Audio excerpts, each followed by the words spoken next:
Treinar a mente, primeiro é reconhecer que existe uma mente. Senão fica difícil saber o que está sendo treinado. Nós não estamos treinando o cérebro, nós estamos treinando a mente. Segunda coisa é entender que o que a gente treina, na verdade, é uma mudança de percepção. Como que nós percebemos a realidade que estamos inseridos e como nós interagimos com essa realidade. O grande treino é isso. Eu sou um monge budista, então tudo que eu trouxer aqui vem da minha formação. Então, o que Siddhartha, o Buda, ensinou sobre essa temática? Obviamente, eu vou fazer uso de uma linguagem mais secular, para que seja mais de melhor entendimento a todos, uma vez que eu não sei quem do painel de vocês já tem alguma experiência com o Buda Dharma ou não. Então, trarei isso uma linguagem secular, assim possível, de acesso a todos. Quando nós falamos em treinar a mente, talvez haja uma premissa que é: por que que eu quero treinar essa mente? Qual é o meu objetivo? Tudo no Dharma, no budismo, a gente, eu sempre uso a palavra Dharma. Dharma significa os ensinamentos do Buda, mas numa linguagem secular, Dharma significa transformação. Porque, na verdade, quando nós olhamos os ensinamentos de Siddhartha, o que ele propunha era uma possibilidade de nós virmos a observar melhor, ter mais consciência de como nós interagimos com a realidade. E não simplesmente reagir a ela, mas sim agir em cada ação, respondendo a algo que nos toca. Respondemos de uma maneira que a nossa resposta venha propiciar algo construtivo, positivo e, acima de tudo, benéfico a todos.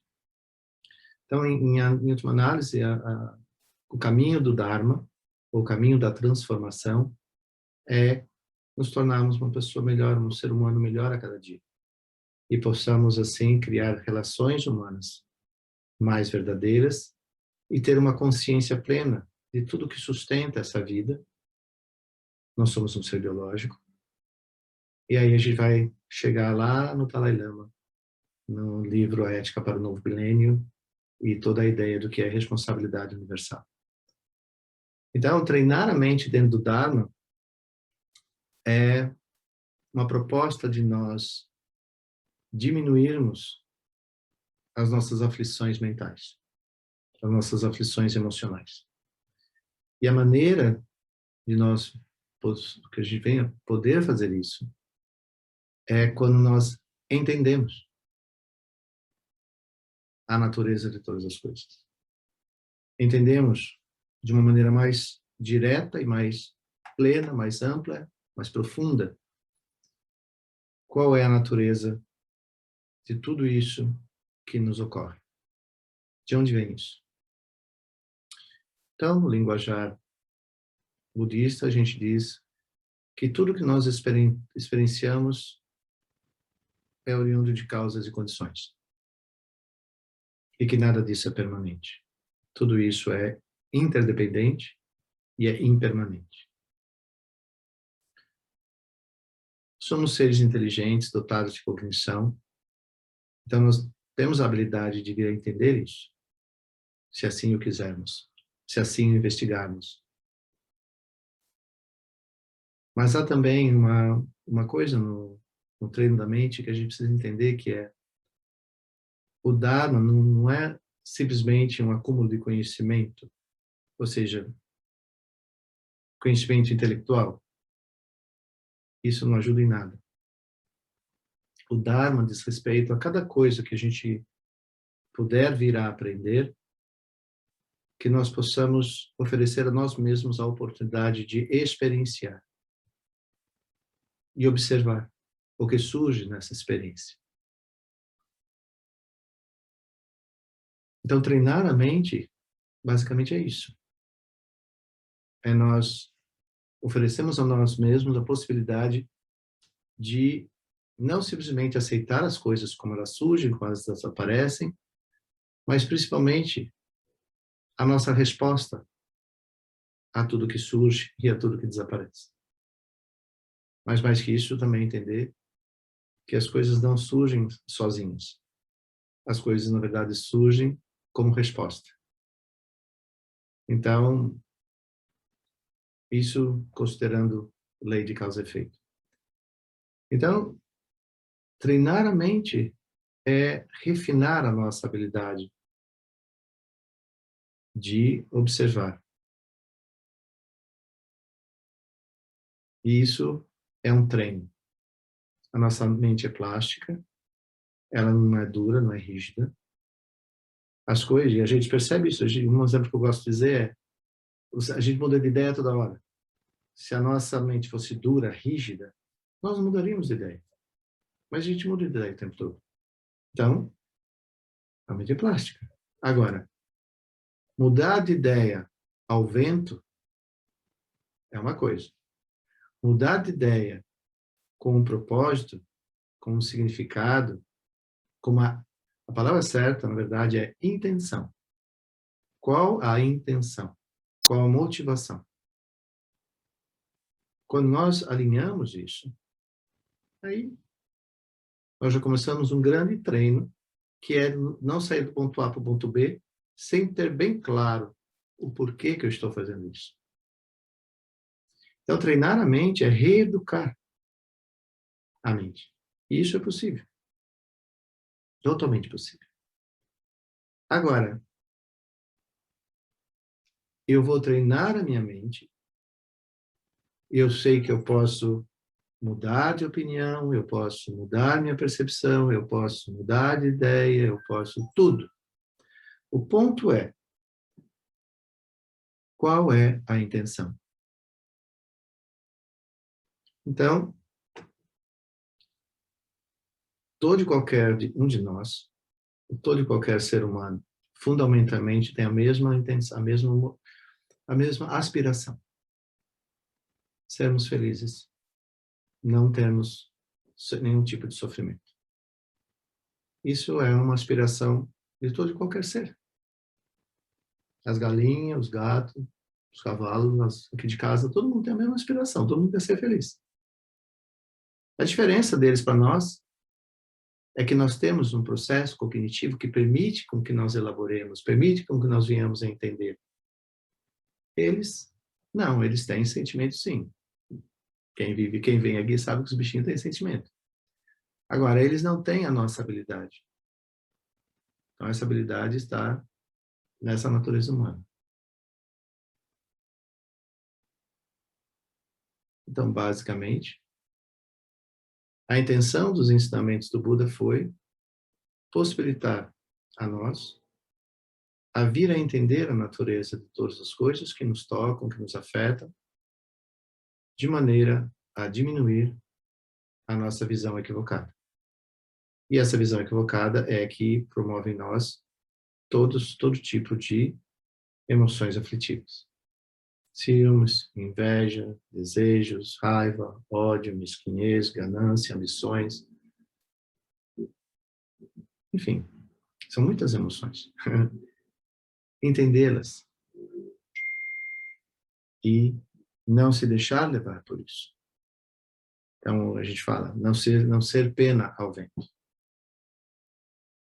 Então, dentro do treino da mente, a primeira coisa é, qual a motivação e a intenção que eu quero fazer isso? Segunda coisa, o que me inquieta? Se há alguma coisa que me inquieta, se há alguma coisa que me traz uma experiência de serenidade, lucidez, se há alguma coisa que me causa tristeza, se há coisas que me traz alegria. Essas coisas são percebidas como? São oriundas de quê? Qual é a minha percepção disso? Então, uma das coisas que nós temos que treinar é observar que todas as coisas são impermanentes e interdependentes. Todas as experiências são resultantes de causas e condições que surgem, permanecem e se dissolvem. Na linguagem budista, nós dizemos que todas as coisas, todos os fenômenos, são vazios de existência inerente. A razão de dizer isso é porque toda e qualquer coisa que nós experienciamos, usamos, vestimos, comemos, enfim, qualquer coisa, não surgiu sozinho. Surgiu como resultante de uma série de causas e condições. E por isso elas não são permanentes. Treinar a mente a compreender isso.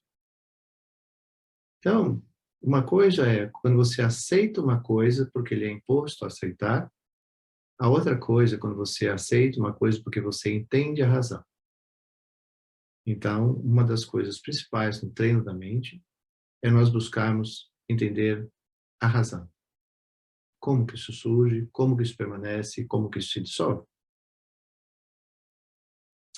À medida em que nós fomos capazes de entender isso, nós começamos a realmente pacificar as nossas aflições emocionais. E com isso, nós nos liberamos para ter uma experiência de vida mais serena, mais lúcida, mais estável, mais feliz, por assim dizer. Então, como treinar a mente é oferecer a você mesmo a oportunidade de observar. Siddhartha, o Buda, sempre nos seus ensinamentos, ele nos incentiva a investigar. E ele dizia, não acredite em nada que eu estou dizendo, porque eu que estou dizendo. Escute, contemple, medite sobre, investigue, use, observe o resultado. Se for bom, adote. Se não for, renuncie. Então, na nossa experiência de vida, certamente que há algumas coisas que nós fazemos que não nos contentam, que sempre, de alguma maneira, acaba sendo causa e condição de sofrimento. Mas muitos de nós continuam agindo da mesma maneira, sabendo que a resultante daquilo é uma agenda programada. Por que fazemos isso? Esse é um ponto muito claro. Treinar a mente significaria dizer, em última análise, a gente desenvolve mindfulness, né? Mindfulness é um estado de consciência plena, atenção plena, em toda e qualquer coisa que a gente tiver envolvido. Certo? Isso é mindfulness. Mas mindfulness também envolve um pleno conhecimento das causas e condições de todas as coisas que surgem, que nós experienciamos. Mindfulness também significa entender que todas essas paisagens só surgem na nossa mente. Então, uma das principais coisas dentro de treinar a mente é nós virmos a entender minimamente como que isso funciona. Então, isso a gente vai falar no curso e no workshop. Mas aqui é importante dizer como isso funciona. Para eu treinar a mente, eu preciso entender o processo, como essa mente é experienciada. Minimamente eu preciso entender isso. Então, muitos, incontáveis professores, extremamente dedicados a isso desde que o Buda ensinou, vieram experienciando, estudando, contemplando tudo que Siddhartha foi ensinando e o legado que ele nos deixou. Então, os ensinamentos do Dharma são fonte segura, fidedigna, de instrução para que a gente possa vir a desenvolver isso, esse treino e o saber como. Mas certamente que uma das coisas que nós precisamos, pelo menos ter minimamente noção, é o que essa mente é, porque é uma pergunta de $1 milhão, Mas como é que nós a experienciamos? Então, dentro de Shamatha Vipassana, disso que a gente vai estudar no curso, no workshop, a gente tem uma coisa assim, mente não é cérebro, cérebro não é mente. Mas há uma íntima relação entre isso. Por quê? Hoje, com todo o avanço de neurociências, nós sabemos a íntima relação que existe entre emoções e saúde, por exemplo. Acontece que emoções é fruto da nossa percepção. Como isso faz ou influencia, por exemplo, o nosso sistema endócrino? Para que se eu entrar num estresse, com uma emoção de raiva, ódio, ciúmes, inveja, uma perda, uma depressão, enfim, por que que meu sistema endócrino reage a isso e despeja no meu sistema um volume grande, por exemplo, de hormônios inflamatórios? E toda a consequência depois de ter isso muito presente na nossa corrente sanguínea. A gente não vai discutir isso aqui. Mas, o que eu estou querendo dizer é, mente não é cérebro, cérebro não é mente. A mente manifesta o cérebro e o cérebro manifesta o corpo. Ou uma coisa que é importante entender no treino da mente é um texto sobre as 8 consciências e 5 sabedorias, que nós já demos várias vezes aqui. Mas é bom, nesse momento, dizer assim, se eu vou treinar a mente e saber como, eu preciso saber quem interage com o universo no qual eu estou inserido. É esse corpo é sensorial. Então, a maior parte de nós temos 5 sentidos. Esses nós já sabemos. Dentro do Dharma, a gente não vai falar desta maneira. Para que eu possa vir entender mente e como treinar essa mente e como que essa mente desenvolve a percepção da realidade, então eu preciso ir um pouco adiante. Entender que esses 5 sentidos são 5 consciências. Só que aí nós temos a 6ª, a 7ª e a 8ª. Quando eu começo a entender como isso funciona, aí fica claro, ou se torna mais claro, onde que eu devo treinar. Em mim, na minha percepção. Onde eu devo treinar? Onde é que esses ajustes podem ser feitos? Aí a coisa começa a ficar mais palpável, uma vez que mente não é palpável. Mente é tudo isso aqui. Então, transcende um pouco o que a gente está acostumado. Mas tudo bem. Mas quando você começa a entender que o que você treina é a percepção que você tem da realidade, então eu preciso entender como que essa percepção é construída. Isso é uma coisa. Isso seria um encanamento. A outra coisa é entender o que promove, o que influencia, o que impactua a percepção que eu tenho a partir do momento que eu sou sensibilizado por qualquer fenômeno. Por exemplo, nós temos o órgão da visão, os olhos. Ok? Então, o órgão da visão faz parte desse corpo físico. Então, tem toda uma estrutura aqui, comunicando com o cérebro, lá. Então, se nós não temos nenhum problema de visão, nós vemos as coisas. Correto? Aí, tudo bem. É uma informação que vai para o nosso sistema. No Dharma, existe uma outra coisa. Existe o órgão da visão, existe a consciência da visão. Aí já é uma outra coisa. Para além disso, existe aquilo que esse órgão e consciência captam. Quem interpreta? Como que esse mecanismo funciona? No Dharma, a gente diz 6ª consciência. A 6ª consciência transforma tudo que esse órgão da visão. O órgão da visão é o órgão físico. A consciência da visão é aquela que se conscientiza do objeto que foi visto por este órgão. Essa imagem se torna a sexta consciência. Então, agora eu tenho uma imagem mental. Uma imagem mental. Agora, essa imagem vai ser interpretada pela sétima consciência. A sétima consciência é, vamos linguajar secular, seria dizer, é o ego. É o local onde existe a visão dual. Sujeito, objeto. Se esse órgão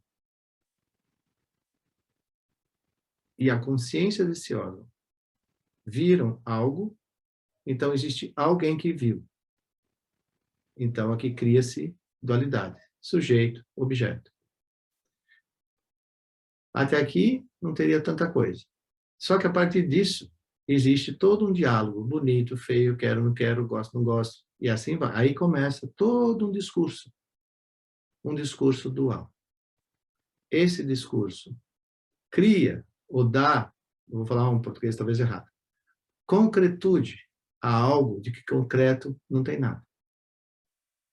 Então é o mesmo que eu dizer, isso é uma casa. É uma casa, realmente é uma casa. Na visão correta, é uma casa, mas ela é vazia. Por quê? Porque ela não nasceu casa. É tudo que compõe isso que eu entendo como casa foi agregado. Tijolo, massa, cimento, tinta, reboco, para decoração, enfim. É uma coisa que eu aprendi que eu chamo como casa. Parece muito concreto. Por parecer concreto, bonita, tal, agrada a minha ideia, a minha percepção, eu desenvolvo um apego a esta casa. Um dia vem uma notícia que essa casa vai passar uma linha do metrô aqui, ou sei lá o quê, essa casa vai ser comprada, pau, a gente vai discutir esse tipo de coisa, mas ela vai ser demolida e vai embora. Então, essa casa não existe mais. No Dharma, a gente diz que tudo que é percebido por esse corpo, nesta vida, desta maneira, nada disso é permanente. Nem tudo que a gente olha na natureza, rios, mares, florestas, nada disso é permanente. E se a gente for descer mais a miúdo de tudo isso, o planeta. Como é que esse planeta surgiu? Quem disse que um dia esse planeta também fez puf? Por quê? Porque ele também originou-se de causas e condições, permanece devido a causas e condições, e quando a causa e condição cessar, ele cessa. Talvez esse seja o maior treinamento que nós temos que fazer. Entender a natureza de todas as coisas. Mas, obviamente, que não é simplesmente dizer, como eu disse no começo, nós somos pessoas inteligentes, dotadas de experiências, conhecimento, formações acadêmicas, científicas, talvez. Nós entendemos isso. A pergunta é, por que que nós não conseguimos viver por este entendimento? E por que nós permanecemos, apesar desse conhecimento, brigando, guerreando, discutindo, vivendo em conflitos familiares, por herança, por isso, por aquilo? Por quê? Porque essa sétima consciência constrói verdadeiramente uma percepção muito ilusória. Mas, por que ela se torna forte? Porque, de alguma forma, todos os objetos que nós temos apego, eles, de alguma maneira, agradam o nosso sensorial, agradam a nossa percepção. Eu não estou falando nem dos condicionantes, eu estou falando apenas de sensorial. Mas é também bom entender que sensorial não é só as coisas que nós tocamos ou que nos toca. Existe também uma coisa chamada imagens sensoriais, que são objetos do nosso apego. Nós criamos imagens na nossa mente, nós criamos situações na nossa mente, e nós nos fixamos a elas. E, de repente, nós fazemos grandes mudanças na vida para ir atrás dessa imagem mental. Eu criei uma imagem mental. Idealizei uma pessoa, idealizei um trabalho, idealizei uma cidade, idealizei a maneira que eu quero que meus amigos me tratem. Isso foi criado na nossa mente. Mera ilusão. Mas nós não percebemos, talvez nitidamente, mas essa imagem conduz a nossa vida diária. Torna-se um objetivo. Então, há uma coisa que é material, que apesar de ser vazio, mas é uma coisa material, um carro, uma casa, uma joia, é material, pelo menos eu tenho material. A outra também é quando eu me fixo em imagens criadas na minha própria mente. E transformo a minha vida, transformo meu comportamento, transformo minha rotina na busca disso que eu criei na minha ilusão. Por isso é importante entender a sexta consciência. O diálogo com a sexta e com a sétima. Para além disso, existe a oitava, que é o Alaya, que é o grande HD, onde a nossa história, desde um tempo sem princípio, na linguagem budista, me desculpe aqueles que não têm essa linguagem, mas na linguagem budista, desde um tempo sem princípio, esse Alaya é construído, ele se torna o grande repositório. O ponto aqui interessante, e que vale a pena eu também entender, dentro desse processo de treinar a mente como fazê-lo, é saber que este arquivo é acionado todo o tempo. Então, hoje, eu olhei uma coisa, fui sensibilizado por uma coisa, um perfume, uma imagem, qualquer coisa que vem pelo sensorial. Ao mesmo tempo, isso se torna uma sexta consciência. Agora ela é uma imagem. Só que agora essa imagem, que está aqui na sexta consciência, que é uma consciência temporária, ela tem pouco HD, a partir disso vai existir um diálogo entre a percepção da sétima consciência e, ao mesmo tempo, a identificação de algo que isso remete lá dentro da oitava consciência. Então, a construção da resposta a tudo isso não é simplesmente uma coisa que surge no momento que eu sou sensibilizado por algo, mas surge de uma revolução de informações que promove uma resposta. Treinar a mente é não deixar que essa resposta saia sem antes ela vir a representar o que nós verdadeiramente somos. Aí vai entrar todo um conjunto de ética, das qualidades humanas, do propósito de vida, e assim por diante. Desculpa. Então, treinar a mente, por exemplo, quando a gente fala em shamatha, nós temos uma coisa muito importante dentro do treinamento de shamatha, que a gente chama de consciência introspectiva. É um vigilante. É algo que está ali, para olhar. Para nos guardar, para nos proteger. Porque essa consciência introspectiva, essa vigilância introspectiva, é ela que vai frear muito das nossas reações frente àquilo que nós experienciamos, frente ao impacto que aquilo nos causa, frente à vontade que eu tenho perante aquilo que está se passando. Treinar a mente significa muito que a gente falou no mês passado, nos cursos e workshops, foi, lendo muito o texto de Khenpo Rinpoche, que há necessidade de nós nutrirmos a nossa mente com coisas, com versos, por exemplo, o Caminho do Bodhisattva, ou mantra, ou pensamentos positivos e construtivos. Não deixar que a nossa mente fique à deriva, não deixar que a nossa mente fique exposta a ser impactada ou ser sequestrada por tantas distrações que hoje a gente tem.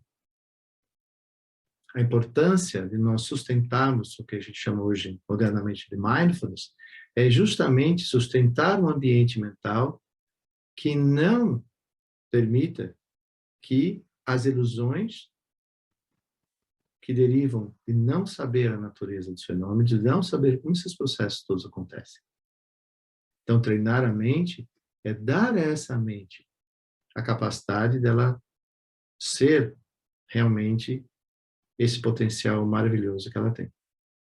Então, quando essa informação, sexta, sétima, oitava consciência, dialogam, e são segundos que isso acontece, e nós reagimos, nós, por sermos seres cognitivos, temos uma habilidade que só reside realmente em nós, seres humanos, que é não reagir, mas agir. A importância da meditação em Vipassana, a meditação analítica, é justamente refinar a nossa atenção, o nosso estado de mindfulness, no sentido de que a resposta a qualquer coisa que nos toca seja uma resposta elaborada. Seja uma resposta que represente a nossa natureza humana. E quando nós nutrimos essa natureza humana, né, o tempo todo, com as qualidades, aí a gente chama das qualidades espirituais, isso independente de religião e religiosidade, independente de crer ou não crer. Nós estamos falando das qualidades espirituais inerentes aos seres humanos.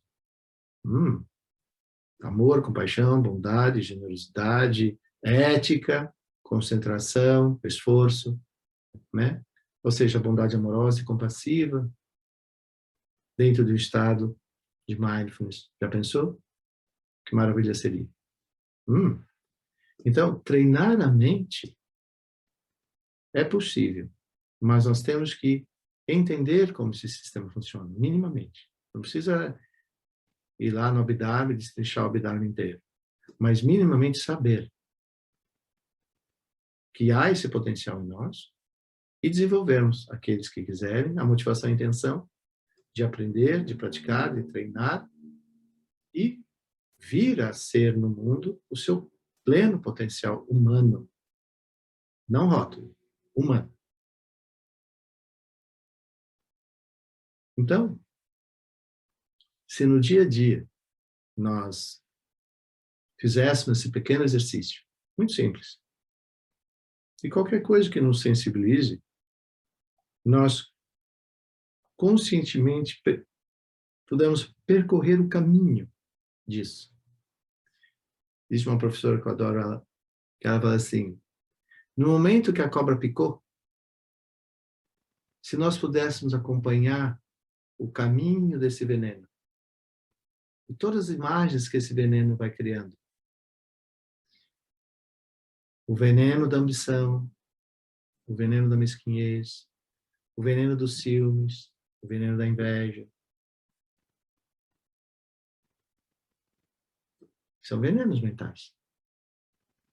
Então, se a gente pudesse acompanhar lucidamente a trajetória desse veneno, nós iríamos entender tudo isso que eu estou falando. Porque a primeira coisa que eu tenho que identificar, fui picado por um veneno, por algo que me envenenou. Algo que me seduziu. Agora deixa eu ver o que é que está acontecendo. Que mudanças na minha paisagem, que mudanças na minha compreensão da realidade esse veneno está promovendo. Eu já brinco, né? Eu sou meio desnorteado, né? Mas eu falo assim, existe um veneno que todo mundo já foi picado, eu acredito. O veneno da paixão. Paixão não. Ok. Agora começa a perceber o que acontece com você, desde se vestir mais bonitinho, ter sua barba engraçadinha, sua roupa, né? Isso tudo faz parte do veneno. Até a hora que passar o cartão de crédito desesperadamente para produzir a sedução. Ou seja, a gente ri, né? Você pode rir, né, Gabriel? Eu sei, mas o ponto aqui é, quando a gente começa a perceber isso é treinar a mente. Não adianta ir lá no Abhidharma. Treina a mente com um pouco de informação, você já começa. Aí você vai ficar interessado em investigar, mas espera um pouco, como é que isso acontece? Aí sim, lá na frente você vai bater na portinha do Abhidharma, do Vasubandhu e falar, meu amigo, vem cá, como é mesmo essa história aqui? Mas primeiro, eu tenho que me conscientizar das picadinhas diárias. Me conscientizar o que acontece comigo. Quando eu estou triste, quando alguém falou alguma coisa que me entristeceu, por que me entristeceu? É porque havia uma imagem. E o que ele disse foi contra essa imagem. Mas ele nem sabe que eu tenho essa imagem dele. Sabe? A maior parte de nós não sabe. Eu sabe, Deus, o que as pessoas pensam de mim. Também não estou preocupado. Mas adianta eu me preocupar. Eu estou falando, estou preocupado porque não adianta preocupar a imagem de cada um. Né? É verdade isso. Eu tenho que cuidar que a minha conduta, da melhor maneira possível, represente o que eu sou. Depois a gente vai falar sobre isso, a história do autoriato. Mas vamos continuar aqui. Então, alguém falou alguma coisa, me entristeceu. Mas por que me entristeceu? Foi só uma fala. Por que me entristeceu? Porque ela bateu numa imagem. Que imagem? A imagem que eu tinha dela, dele. A expectativa que eu tinha dessa situação ou daquela. A idealização que eu fiz dessa pessoa, daquele trabalho, ou daquela situação.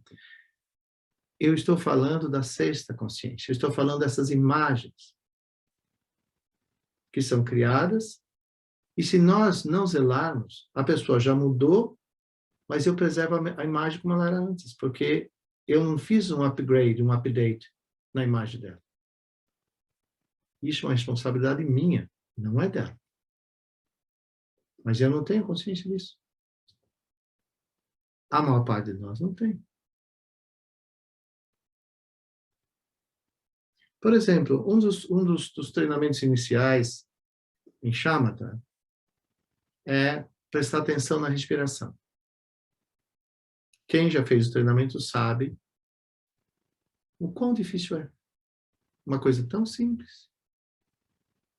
Sustentar a atenção na respiração. Parece que não tem nada a ver com a conversa, mas você vai entender por que eu estou dizendo isso.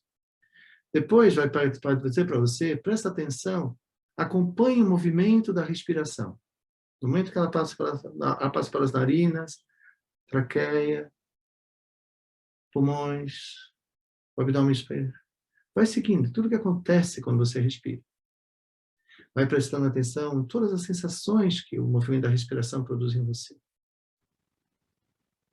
Se você não fizer isso, você nunca vai entender o movimento da paixão, o movimento da tristeza, o movimento da depressão, o movimento da ilusão. Não vai.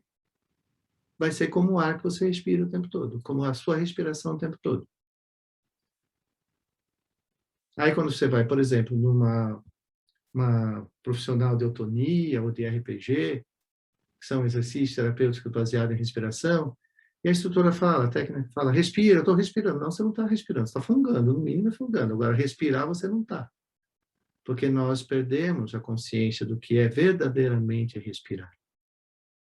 Então, a maior parte de nós respira tudo errado. Por isso que o nosso corpo é tenso. Agora, entenda também, e eu vou trazer isso para vocês entenderem, que tudo isso faz parte do treino. Nós estamos falando de treinar a mente. Como? Assim. Qual é o único órgão que nós temos no nosso corpo que tem troca direta com o exterior? São nossos pulmões. Você inala, exala, inala, exala, inala, exala. O tempo todo você está fazendo isso. Ótimo. Quando você está calmo, como é a sua respiração? Onde você está respirando? Aqui ou aqui embaixo, no abdômen? Quando você começa a se irritar, o que acontece com essa respiração? Ela começa a subir. Ela começa a ficar mais curta. Por quê? Você está perdendo a sua habilidade cognitiva. Por quê? Você está ficando irritado, com raiva, emocionado. Você está perdendo a habilidade cognitiva. Você está perdendo a habilidade da troca. Não é isso? Aí tenta compensar isso aumentando a respiração. Mas não o ar. Porque o diafragma está apertando. Porque você está ficando nervoso, o diafragma está apertando. Então você tem que respirar mais vezes. E o coração tem que bater mais vezes. E a boca vai secar. Por que tudo isso aconteceu? Porque você se irritou, fica nervoso com alguma coisa. Pergunta, o que foi a causa e a condição da sua irritação? São imagens, são percepções, são antecipações, são expectativas. E como as imagens não vão batendo, com nenhuma dessas que você criou, você tenta compensar tudo isso. Percepções.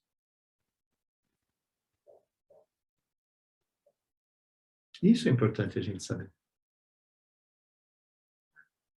Tanto é que quando você vê uma pessoa nervosa, qual a primeira coisa que você fala para ela? Respira. Não é? A pessoa, a hora que ela começa a respirar, a troca começa a acontecer, o cognitivo começa a voltar para o normal, a sua habilidade de raciocínio, o seu expertise, a sua história de vida, enfim, tudo isso agora começa a ir para os seus lugares. E aí pode ser até que você retome a conversa de novo e consiga dar um desfecho para ela bom, ou talvez não. Vocês estão entendendo o que eu estou falando?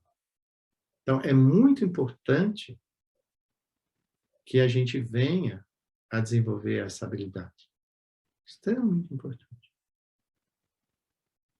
Então, treinar a mente é treinar a percepção. Treinar a mente é entender como que essa mente opera. Quais são as portas de informação dessa mente? Para que eu possa entender e para que eu possa saber onde que eu posso atuar. Aí a coisa vai ficando mais palpável. Do contrário, meditar é uma grande ilusão também. Se eu não entender como que o processo da meditação, de fato, pode ajudar a aliviar as minhas emoções aflitivas. Porque todas as vezes que eu estou envolto e sob o domínio das emoções aflitivas, dos venenos mentais, todas as minhas qualidades, minha expertise, minha competência está sendo comprometida. Eu não consigo produzir no meu verdadeiro potencial. Eu não consigo sustentar relações humanas verdadeiras. Porque eu não estou olhando para o ser humano que está na minha frente. Eu estou olhando para o rótulo que ele tem. O rótulo que eu nomeio. E muitas vezes, pior ainda, eu estou dialogando sobre a ótica dos rótulos do que eu acho que eu sou. Tanto os rótulos acadêmicos, os rótulos, enfim.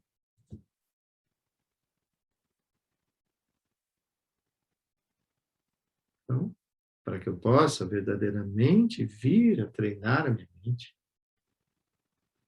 eu preciso reconhecer como que a minha percepção é construída. Como que todo aquilo que eu diariamente estou experienciando, através dessas 5 portas, onde que a compreensão disso acontece. E onde que eu posso eficazmente, efetivamente, interferir. No sentido de pacificar, no sentido de amplificar. Nós somos seres dotados de incomensuráveis qualidades. Atuamos nessas qualidades. Elas nos representam. Eu me sinto feliz. Foi uma da temática de uma das palestras desse mês. A alegria no caminho virtuoso. A alegria quando eu verdadeiramente sou capaz de me expressar através das qualidades humanas. Dessa espiritualidade, quando Dharma a gente fala das 6 paramitas. Eu me sinto feliz ao fazer isso. E aí eu vou refinando a minha percepção. Mas treinar a mente começa por nós termos consciência de como nós percebemos isso hoje. Sentar e meditar. Meditar significa familiarizar-se. Então, para que eu possa treinar a minha mente, eu tenho que saber o como. Mas eu também tenho que saber qual a intenção, qual a minha motivação de fazer isso. Por que eu estou indo atrás disso agora? Qualquer momento é momento. Mas eu tenho que ser claro para mim. Então, o primeiro passo é familiarizar-se com você mesmo. Neste momento da sua vida, agora, no seu dia a dia, como você está. Mas, a maior parte de nós, o tempo todo, está extremamente distraído no varejo da vida. Nas coisas, nos prazeres, nas ilusões. Não percebendo que elas são ilusórias, porque eu acredito que todas essas coisas são concretas. Então, eu domino, possuo, né, e controlo. Olha só, domino, possuo e controlo. É o trio eu, meu, sou. Então, esse trio eu, meu, sou, quando você começar realmente a meditar, você vai perceber que esse trio começa a enfraquecer. E quando você, além de meditar, você também tiver a oportunidade da sua meditação vir acompanhada minimamente de elementos filosóficos, minimamente de um conhecimento psicológico de como está atuando, aí a gente começa a perceber que esse eu, meu, sou, né, o meu, possuo, controlo, começa a desmoronar. Porque talvez eu ofereça a mim mesmo a pergunta, né? O que isso tudo está oferecendo para mim, para minha experiência de vida? Qual é o meu objetivo? Às vezes há crítica quando a gente fala, nós temos que ter um propósito. A crítica é porque se eu tenho um propósito, eu construo um quadradinho e esse é o meu propósito. Não. Na visão do Dharma, o propósito não quer dizer isso. Na visão do Dharma, o propósito é justamente quebrar todos os quadradinhos. O propósito do ser humano, em sua natureza, é plena liberdade. Então, o propósito é eu saber construir e sustentar essa liberdade. Viver essa liberdade. Porque, como eu mencionei minutos atrás, os verdadeiros quadradinhos que existem, que aprisionam realmente, são as ilusões. Então, por quanto eu não entender o que é verdadeiramente ilusão, eu estou preso em quadradinhos. Agora, não é trocar uma caixinha pela outra. É se liberar de todas as caixinhas. Então, de acordo com os ensinamentos budistas, eu só posso falar por eles, a maneira de nós começarmos esse processo é reconhecer-se. Ou, como a gente fala em meditação, familiarizar-se. É impossível fazer esse caminho sem meditar. Por quê? Porque senão eu vou fazer um caminho racional, intelectual. No Dharma, que fique bem claro, eu posso ter uma intelectualidade, um arquivo racional enorme, que me faz um grande erudito, mas não me faz um ser realizado. Realização aqui significa a compreensão última sobre a ilusão. Nas palavras do Dharma, significa dizer a reconhecer a natureza vazia de todos os fenômenos. Aí sim eu me torno liberto para aí sim viver a vida. Usufruir de todas as coisas que eu puder vir a usufruir, sem deixar que essas coisas me aprisionem. Porque a ilusão nos aprisiona. Talvez a nossa história de vida, não sei a idade de vocês, mas a minha, eu posso hoje dizer, nossa, aquilo era uma baita, era uma ilusão, e eu fiquei preso ali muito tempo. Aquilo era uma ilusão, Ou seja, a verdade, no Dharma, ilusão é toda e qualquer coisa que produz em nós inquietações.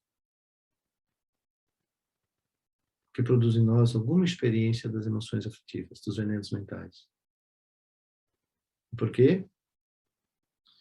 Ok. De uma maneira simples de entender, seria dizer assim, as nossas aflições emocionais, elas surgem toda e cada vez que eu dou ao fenômeno concretude. Que eu reifico o fenômeno. Reificar significa tornar algo concreto, quando em sua natureza ele nunca foi. Então, sempre que você tiver emoções aflitivas rondando você, e você olhar qual é a natureza dessa inquietude, aí você vai achar um objeto, mesmo que ele seja ilusório. Eu já expliquei isso antes. Aí você olha para o objeto, seja ele um objeto físico, ou seja ele um objeto ilusório, na sua percepção, não é diferente.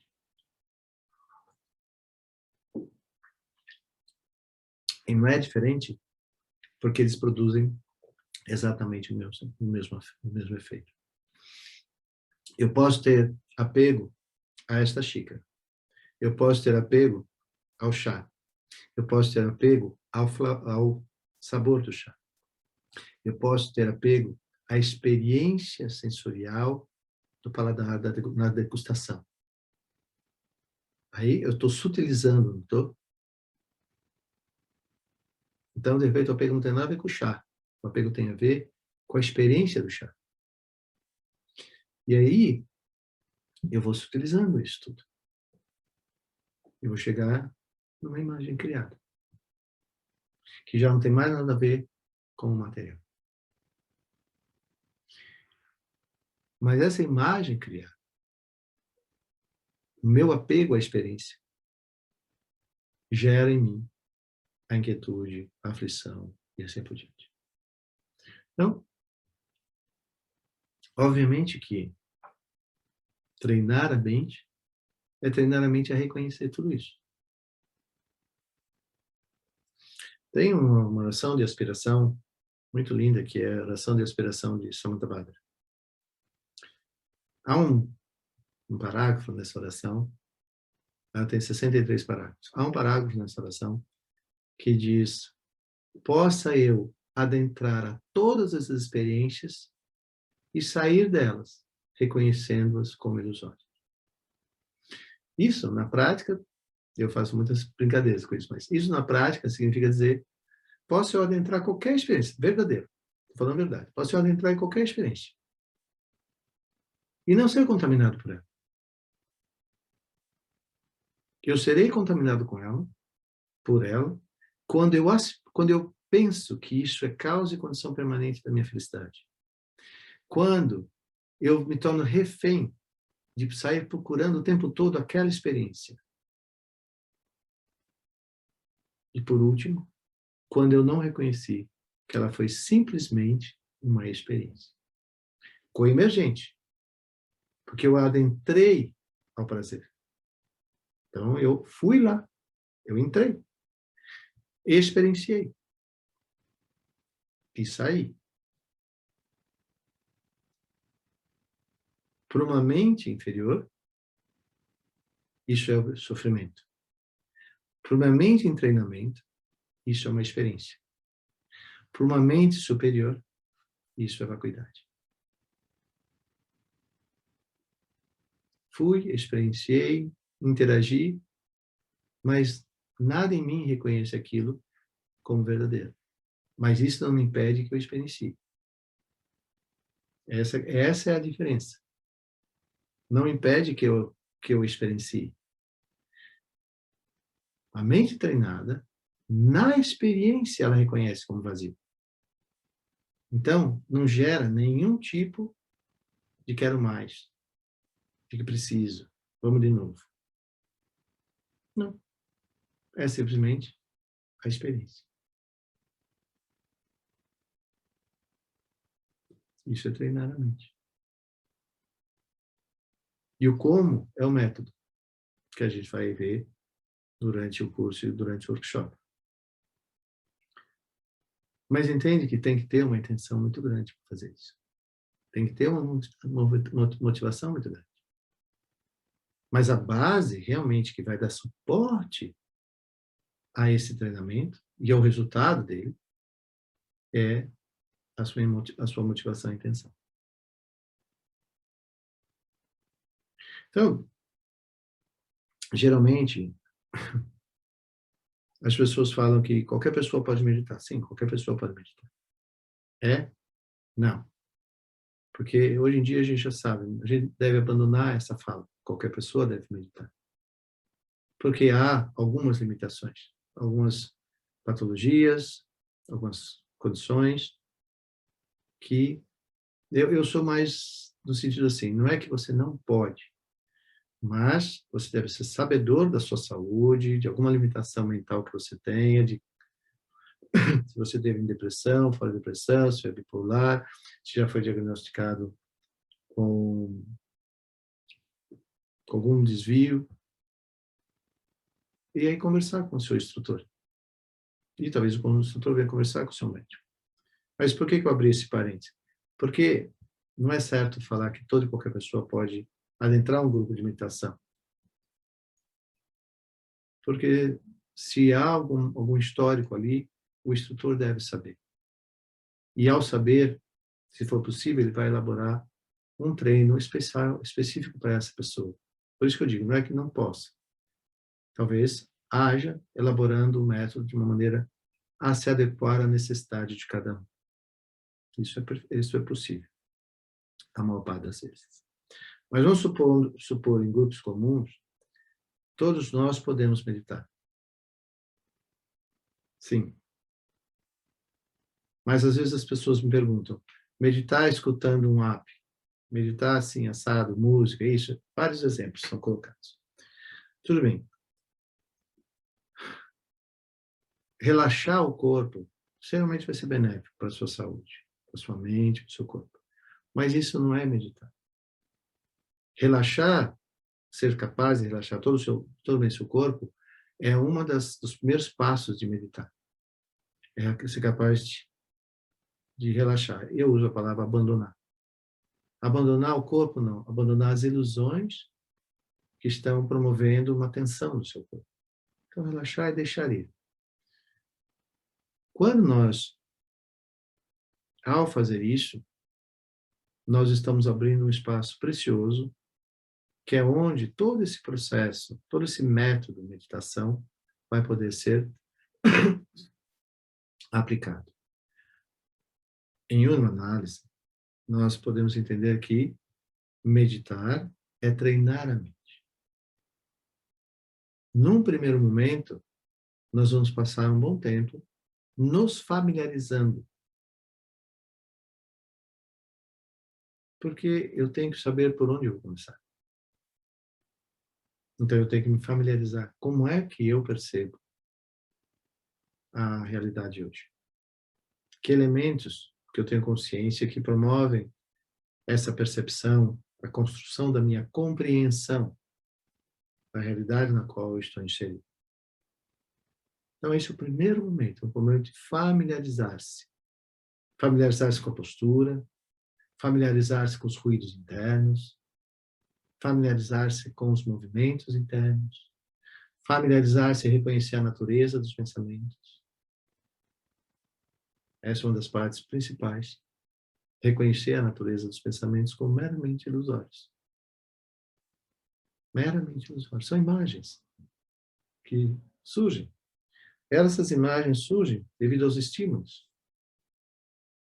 De novo, somos um ser sensorial. Somos estimulados todo o tempo. Não é só a hora que eu tenho consciência que eu estou sendo estimulado. Não, meu corpo está sendo estimulado todo qualquer momento. Só que há estímulos que eu me torno consciente que está acontecendo e há estímulos, a grande maior parte dele, a gente nem sabe o que está se passando.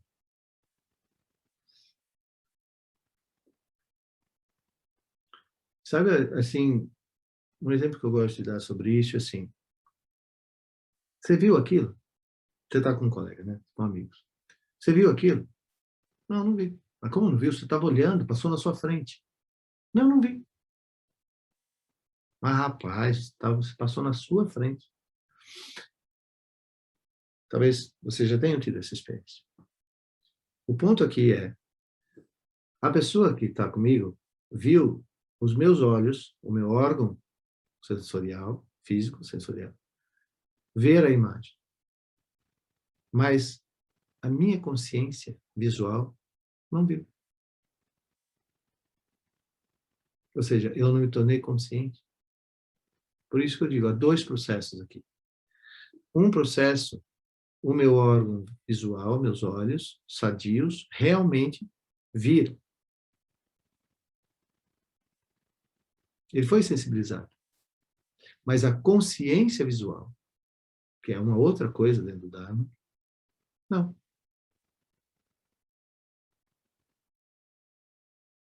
Isso é importante de entender. Uma outra maneira de perceber isso que eu estou dizendo é sabores.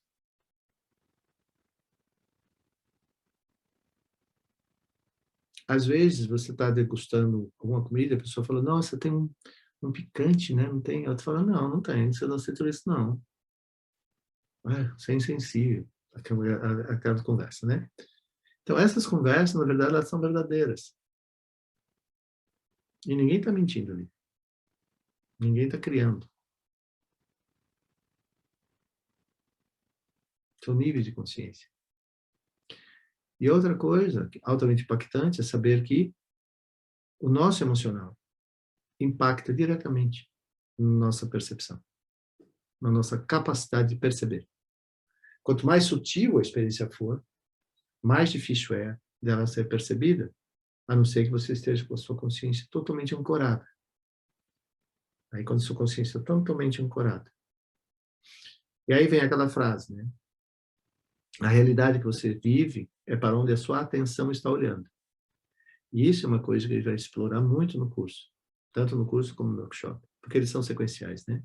Hoje é a introdução, o curso é Shamatha e o workshop é Vipassana, para preservar mais ou menos o mesmo número de horas entre os dois. Treinar a mente, o que ela exige de nós, é só uma coisa: motivação e intenção. E saber que é um processo longo, não é um processo de dia para noite. É um processo longo, porque nós estamos há muito tempo vivendo um processo de distrações. Então, nós somos, de alguma maneira, diminuindo essa nossa habilidade. Não que a gente a perdeu, jamais. No entanto, as distrações supérfluas estão sendo muito mais experienciadas do que realmente as experiências internas. Ou seja, de um nível mais grosseiro até um nível mais sutil. Porque a diferença de uma para outra é o tempo. Eu gosto de chamar a degustação sutil. No varejo, a fila anda. É buffet. 1, 2, 3, 4, 5, 6, né? Já o nível de experiência é a experiência de cada um, cada prato. Saber de cada prato. Quais os elementos que tem ali. Tentar descobrir no seu paladar, no aroma. Descobrir esses sabores. Nós nos afastamos muito dessa habilidade. E por isso que meditar para muitos é um processo extremamente difícil. Porque requer este nível de atenção. E para além disso, o que realmente produz a experiência no seu potencial são as nossas qualidades humanas. Mas aqui eu pontuo uma, que penso eu ser a mais importante. É a ética. Aí vocês podem perguntar, mas por que você está trazendo ética a essa altura da conversa? Simplesmente para lembrar a todos nós. Isso é fundamental que todos e cada um de nós venhamos a entender. Quando nós meditamos, Nós meditamos não para nos tornarmos robôs eficazes. Nós meditamos para nos tornar seres espirituais evoluídos. E aqui espiritual não tem nada a ver com religião, religiosidade, nem com esoterismo, nem nada disso. Tem a ver com a nossa natureza. Nós somos um ser humano espiritual. Somos uma mente na experiência desse corpo. Esse corpo sendo o chão purificador de tudo que tem que ser purificado. Então, as nossas compreensões equivocadas sobre a realidade produzem sobre nós um efeito.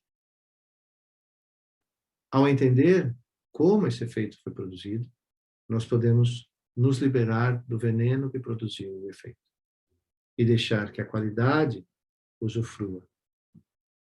Então, quando nós meditamos, eu tenho dito desde o começo dessa conversa, que há que se observar qual a motivação e intenção. Então, ao meditar, vir treinar a mente como fazê-lo de forma eficaz e verdadeira, para que o resultado final seja o resultado da nossa plena liberação de toda nossos equívocos, da nossa ilusão que produz em nosso sofrimento. A aspiração fundamental de todo mundo é ser feliz. Então, eu tenho que entender por que, se eu tenho essa aspiração, por que eu produzo tanto sofrimento para mim mesmo? Porque a humanidade tem produzido tanto sofrimento quando a aspiração fundamental dela é ser feliz. É justamente porque nós temos uma compreensão equivocada do fenômeno. Então, a ética, que minimamente vai dizer que o que eu penso, o que eu falo, o que eu faço, jamais vem a ter como resultante uma experiência de sofrimento a mim ou a outros. Então, antes de eu